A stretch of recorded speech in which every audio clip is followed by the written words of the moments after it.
ओम शांति। आज बाबा के 3/1/2023 के महावाक्य प्रातः मुरली। ओम शांति। बाप दादा मधुबन।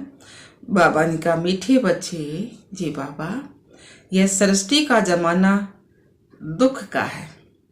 यह सृष्टि व जमाना दुख का है। इससे नष्टो मोहा बनो, नए जमाने को याद करो। बुद्धियोग इस दुनिया से निकाल, नई दुनिया से लगाओ। प्रश्न दिया है बाबा ने, कृष्णपुरी में चलने के लिए तुम बच्चे कौन सी तैयारी करते और कराते हो? उत्तर आया है बाबा का, कृष्णपुरी में चलने के लिए सिर्फ इस अंतिम जन्म में सब विकारों को छोड़ पावन बनना और दूसरों को बनाना है। पावन बनना ही दुख धाम से सुख धाम में जाने की तैयारी है।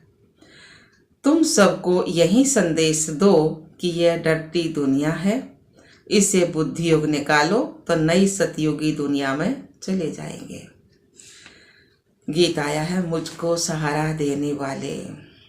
ओम शांति। इस गीत में बच्चे कहते हैं कि बाबा, बच्चों की बुद्धि चली जाती है बेहद के बाप की तरफ।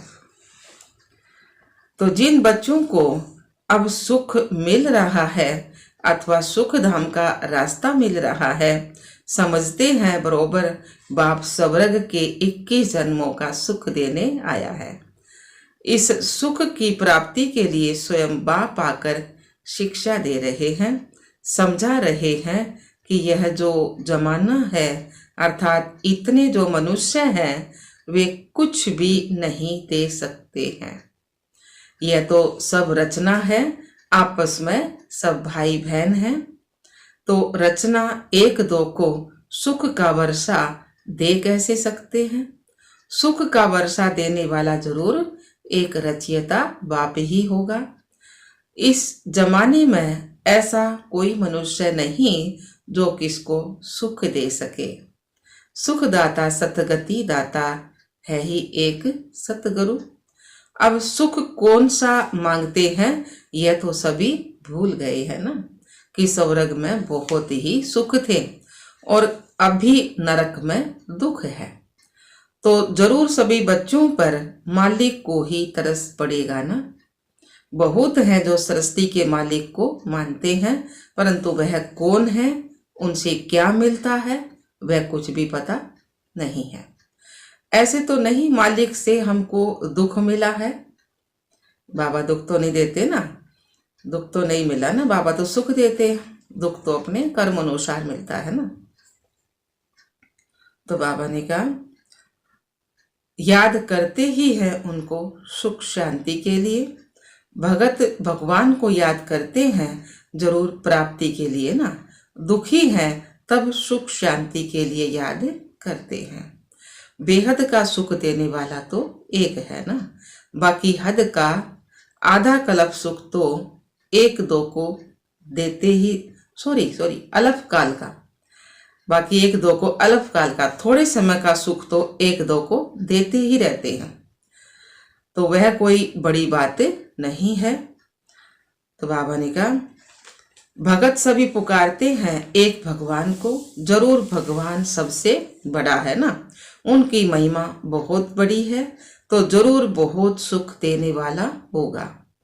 बाप कभी बच्चों को व जमाने को दुख नहीं दे सकते। तो बाबा ने कहा, बाप समझाते हैं, तुम विचार करो, मैं जो सृष्टि अथवा ये जमाना रचता हूं तो क्या दुख देने के लिए? नहीं ना, मैं तो रचता हूं सुख देने के लिए, परंतु यह ड्रामा सुख दुख का बना हुआ है। मनुष्य कितने दुखी हैं। बाप समझाते हैं कि जब नया जमाना नई सृष्टि होती है तो उसमें सुख होता है ना। इस तरह इन्हें कह दे है ना, पहला जमाना बढ़िया था, ये तो जमाना खराब आ गया। तो आज बाबा ने जमाने की बता रखी है। बाबा ने कहा ना, बाप कभी बच्चों को वह जमाने को दुख नहीं दे सकते। बाप समझाते हैं, तुम विचार करो, मैं जो सृष्टि अथवा जमाना रचता हूं क्या दुख देने के लिए? मैं तो रचता हूँ सुख देने के लिए, परंतु यह ड्रामा सुख दुख का बना हुआ है। मनुष्य कितने दुखी हैं। बाप समझाते हैं कि जब नया जमाना, नई सृष्टि होती है तो उसमें सुख होता है ना। तो बाबा ने कहा दुख पुरानी सृष्टि में होता है, सब कुछ पुराना जड़ जड़ीभूत हो जाता है। पहले जो मैं सृष्टि रचता हूँ उसको सतो प्रधान कहा जाता है। उस समय सभी मनुष्य कितने सुखी रहते हैं। वह धर्म अप्राय लोप होने के कारण कोई की बुद्धि में नहीं है। तुम बच्चे जानते हो नया जमाना कौन सा था? सतयुग था। अब पुराना है तो आस रखते हैं कि बाप जरूर नई दुनिया बनाएगा। पहले नई सृष्टि, नए जमाने में बहुत थोड़े थे और बहुत सुखी थे, जिन सुखों का पारावार नहीं था। नाम ही कहते हैं स्वर्ग, वैकुंठ और नई दुनिया, तो जरूर उसमें नए मनुष्य होंगे ना। सतयुग में तो सब नए मनुष्य होंगे ना।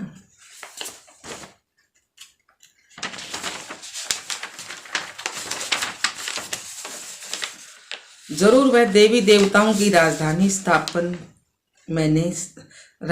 मैंने स्थापन की होगी ना, शिव बाबा कह रहे हैं ना।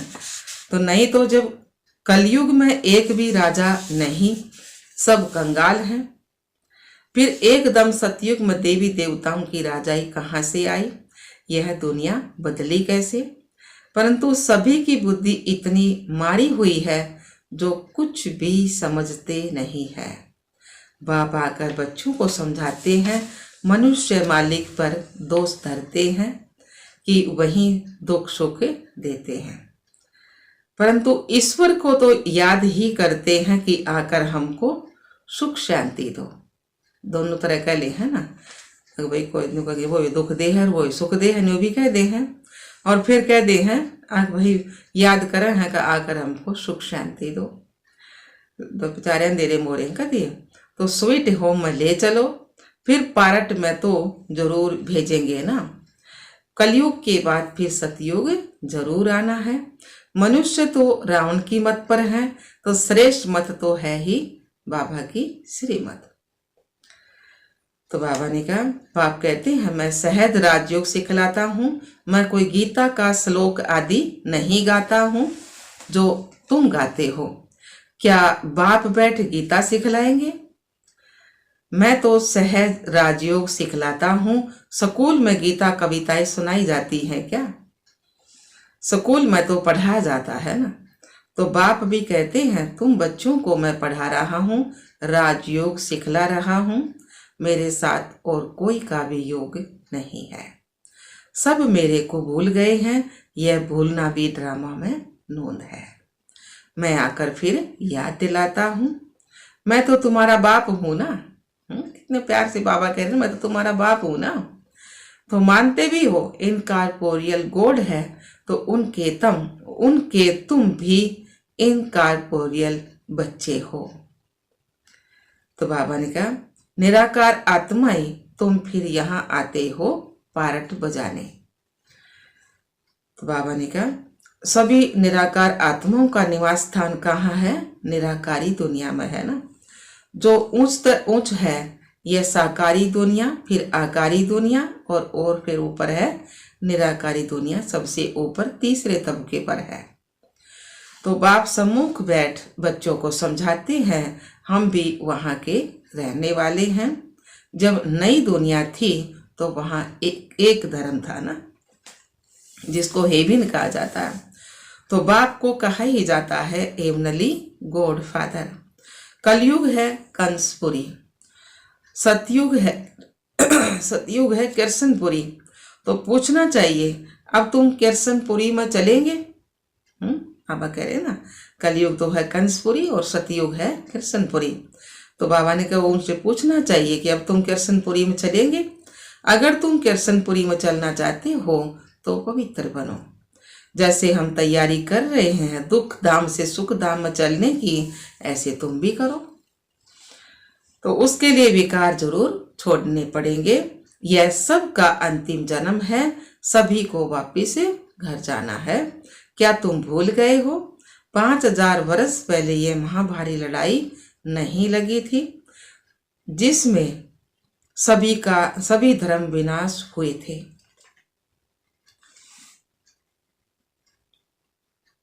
और एक धर्म की स्थापना हुई थी। सतयुग में देवी देवताएं थे ना, कलयुग में नहीं। अब तो रावण राज्य है, आसुरी मनुष्य हैं, उन्हों को फिर देवता बनाना पड़े। तो उसके लिए आसुरी दुनिया में आना पड़े, वह देवी दुनिया में आएंगे। बाबा ने कहा ना, आसुरी दुनिया में आना पड़ा ना बाबा ने, वह देवी दुनिया में आएंगे, वह दोनों के संगम पर आएंगे। तो बाबा ने कहा, गाया भी जाता ना, कल्प कल्प कल्प के संगम युगे आता हूं। तो बाप हमको ऐसे समझाते हैं, हम उनकी श्रीमत पर हैं। कहते हैं मैं गाइड बन तुम बच्चों को वापिस ले जाने के लिए आया हूं, इसलिए मुझे कालों का काल भी कहते हैं। तो बाबा ने कहा, कल पहले भी महाभारी लड़ाई लगी थी, जिससे स्वर्ग के द्वार खुले थे, परंतु सभी तो वहां नहीं गए, सिवाय देवी देवताओं के। बाकी सब शांति धाम में थे। मैं निर्वाण धाम का मालिक आया हूं, सबको निर्वाण धाम ले जाने के लिए। तुम रावण की जंजीरों में फंसे हुए हो, विकारी, मूढ़, पलीती, आसुरी गुणों वाले हो। काम विकार है, नंबर 1 डर्टी, नंबर 1 गंदा। फिर क्रोध, लोभ नंबर 1 डर्टी हैं, गंदे हैं। तो सारी दुनिया से नष्टो मोहा भी होना है, तब तो स्वर्ग में चलेंगे ना। जैसे बाप हद का मकान बनाते हैं तो बुद्धि उसमें लग जाती है। बच्चे कहते हैं बाबा इसमें यह बनाना, तो अच्छा मकान बनाना। तो वैसे बेहद का बाप कहते हैं मैं तुम्हारे लिए नई दुनिया स्वर्ग कैसा अच्छा बनाता हूं। तो तुम्हारा बुद्धि योग पुरानी दुनिया से टूट जाना चाहिए। यहां रखा ही क्या है, देवी पुरानी आत्मा में भी खाद पड़ी हुई है, वह निकलेगी तब जब तुम योग में रहेंगे, ज्ञान भी धारण होगा। तो यह बाबा वासन कर रहे हैं ना, हे बच्चे तुम सभी आत्माएं मेरी रचना हो, आत्मा के स्वरूप में भाई भाई हो। अब तुम सभी को मेरे पास वापिस आना है। अभी सब तमो प्रधान बन चुके हैं, रावण का राज्य है ना। तुम पहले नहीं जानते थे कि रावण राज्य कब से आरंभ होता है। सतयुग में 16 कला हैं, फिर त्रेता में 14 कला होती हैं। तो ऐसे नहीं कि एकदम 2 कला कम हो जाती हैं। बाबा ने बताया ना, वही कितने वर्ष बाद है, 1250 वर्ष बाद 2 कला कम हुआ है ना। सतयुग में 1250 वर्ष है, तो धीरे धीरे फिर उतरते हैं। अभी तो कोई भी कला नहीं है, पूरा ही ग्रहण लगा हुआ है ना 5 विकारों का। अब आप कहते हैं दे दान तो छूटे ग्रहण, 5 विकारों का दान दे दो और कोई पाप नहीं करो। तो भारतवासी रावण को जलाते हैं।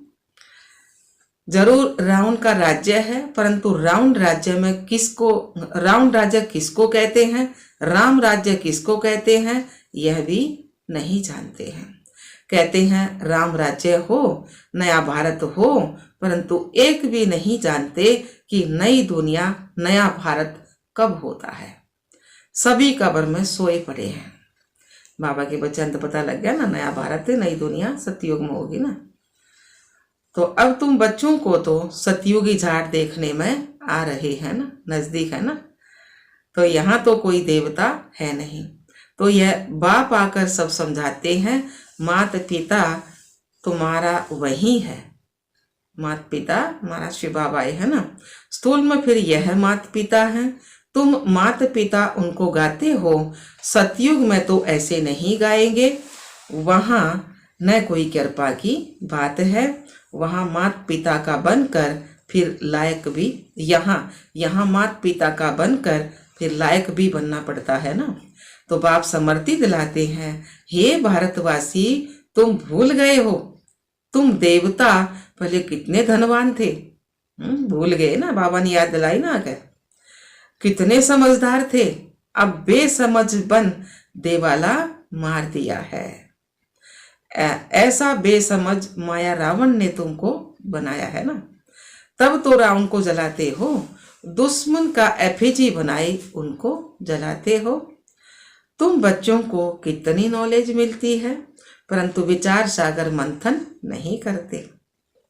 बुद्धि भटकती रहती है, तो ऐसे ऐसे पॉइंट्स भाषण में सुनाने वाले भूल जाते हैं। भाषण में सुनाने भूल जाते हैं ना, पूरा समझाते नहीं है। तुमको तो बाप का पैगाम देना है कि बाबा आया हुआ है, यह महाभारी लड़ाई सामने खड़ी है, सभी को वापिस जाना है, स्वर्ग स्थापन हो रहा है। बाप कहते हैं देह सहित देह के सभी संबंधों को भूल मुझे याद करो। बाकी सिर्फ ऐसे नहीं कहना कि इस्लामी पौधे आदि सब भाई भाई हैं, यह तो सभी देह के धर्म है ना। सभी की जो आत्माएं हैं वह बाप की संतान है। हिंदू मुस्लिम सिख ईसाई सब की जो आत्मा है वे सब एक बाप के बच्चे हैं ना। तो बाप कहते हैं ये सब दे के धर्म छोड़ मामे कम याद करो। तो यह बाप का मैसेज देने के लिए हम शिव जयंती मना रहे हैं। हम ब्रह्मा कुमार कुमारियां शिव के पोतरे हैं। हमको उनसे स्वर्ग की राजधानी का वर्षा मिल रहा है। बाप हमको पैगाम देते हैं कि मन मना भव, इस योग अग्नि से तुम्हारे विक्रम विनाश होंगे। ऐसे दीदी बनो अच्छा जी बाबा। मीठे मीठे सिखला दे बच्चों प्रति माता पिता बाप दादा का याद प्यार और गुड मॉर्निंग। रूहानी बाप की रूहानी बच्चों को नमस्ते। हम रूहानी बच्चों की रूहानी बच्चों की रूहानी बाप दादा को याद प्यार गुड मॉर्निंग नमस्ते नमस्ते नमस्ते जी। हम बाबा के बच्चे सदा रहें हंसते और हंसाते। शुक्रिया मीठे बाप दादा, शुक्रिया बाबा। तो रात्रि क्लास दी है बाबा ने। अभी तुम बच्चे स्थूल वतन, सूक्ष्म वतन और मूल वतन को अच्छी तरह समझ गए हो। सिर्फ तुम ब्राह्मण ही यह नॉलेज पाते हो, देवताओं को तो यह दरकार ही नहीं है। तुमको सारे विश्व की अब नॉलेज है। तुम पहले शुद्ध वर्ण के थे, फिर ब्रह्मा कुमार बने हो, तो यह नॉलेज ब्रह्मा कुमार बने तो यह नॉलेज देते हैं, जिससे तुम्हारी डीटी डायनेस्टी स्थापन हो रही है। बाप आकर ब्राह्मण कुल सूर्यवंशी चंद्रवंशी डायनेस्टी स्थापन करते हैं, तो वह भी इस संगम पर स्थापना करते हैं ना। और धर्म वाले फट से डायनेस्टी नहीं स्थापन करते हैं, उनको गुरु नहीं कहा जाता। बाप ही आकर धर्म की स्थापना करते हैं। बाप कहते हैं अभी सिर पर फुरना है बाप की याद का, जिसे घड़ी घड़ी भूल जाते हैं। पुरुषार्थ कर धंधा आदि भी करते रहो और याद भी करते रहें, तो हेल्दी बनने के लिए। बाप कमाई बड़ी जोर से कराते हैं, इसमें सभी कुछ भुलाना पड़ता है ना। हम आत्मा जा रही हैं, प्रैक्टिस कराई जाती है। खाते हो तो क्या बाप को याद नहीं कर सकते हो? बाबा ने बोला खाना कुछ भी खाते हो कुछ भी तो बाबा को याद नहीं कर सकते हो। कपड़ा सिलाई करते हैं तो बुद्धि योग बाप की याद में रहे। किचड़ा तो निकालना है ना। बाबा कहते हैं शरीर निर्वाह लिए भल कोई भी काम करो है बहुत सहज। समझ गए हो 84 का चक्कर पूरा हुआ। अब बाप राजयोग सिखलाने आए हैं। यह वर्ल्ड की हिस्ट्री ज्योग्राफी इस समय रिपीट हो रही है। बाबा ने बताया इस समय रिपीट होती है, कल्प पहले जैसे ही रिपीट हो रही है। रिपीटेशन का राज भी बाप ही समझाते हैं। वन गॉड वन रिलीजियस भी कहते हैं ना, तो वहां ही शांति होगी। वह अद्वैत राज्य द्वैत माना आसुरी रावण राज्य, वह है देवता और यह है दैत्य। आसुरी राज्य और देवी राज्य का भारत पर ही खेल बना हुआ है। भारत का आदि सनातन धर्म था, पवित्र प्रवृत्ति मार्ग था। फिर बाप आकर पवित्र प्रवृत्ति मार्ग बनाते हैं। हम 100 देवता थे, फिर कला कम होती गई, हम 100 शूद्र डिनास्टी में आ गए। तो बाप पढ़ाते हैं, बाप पढ़ाते ऐसे हैं जैसे टीचर लोग पढ़ाते हैं। स्टूडेंट सुनते हैं, अच्छे स्टूडेंट पूरा ध्यान देते हैं, मिस नहीं करते हैं। यह पढ़ाई रेगुलर रोज पढ़नी चाहिए। पापा का कहना है ना, ये पढ़ाई रेगुलर रोज पढ़नी चाहिए। ऐसी गोडली यूनिवर्सिटी में अब्सेंट होना नहीं चाहिए। ऐसी भगवान की यूनिवर्सिटी में कभी भी अब्सेंट नहीं होना चाहिए। बाबा गहरी गहरी बातें सुनाते रहते हैं। अच्छा, गुड नाइट। रूहानी बच्चों को नमस्ते। हम रूहानी बच्चों की रूहानी बाप दादा को गुड नाइट, नमस्ते नमस्ते नमस्ते जी। शुक्रिया मीठी बाबा। धारणा के लिए मुख्य सार में बाबा ने सुनाया है। पहला पॉइंट है, दे के सब धर्मों को छोड़ अशरीरी आत्मा समझ एक बाप को याद करना है। योग और ज्ञान की धारणा से आत्मा को पावन बनाना है। दूसरा पॉइंट है, बाप जो नॉलेज देते हैं उस पर विचार सागर मंथन कर सबको बाप का पैगाम देना है। बुद्धि को भटकाना नहीं है। वरदान दिया बाबा ने, बाप के कदम पर कदम रखते हुए परमात्म दुआएं प्राप्त करने वाले आज्ञाकारी भव। बाप के कदम पर कदम रखते हुए परमात्म दुआएं प्राप्त करने वाले आज्ञाकारी भव।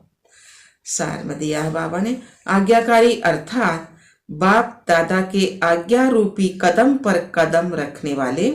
ऐसे आज्ञाकारी को ही सर्व संबंधों से परमात्म दुआएं मिलती हैं।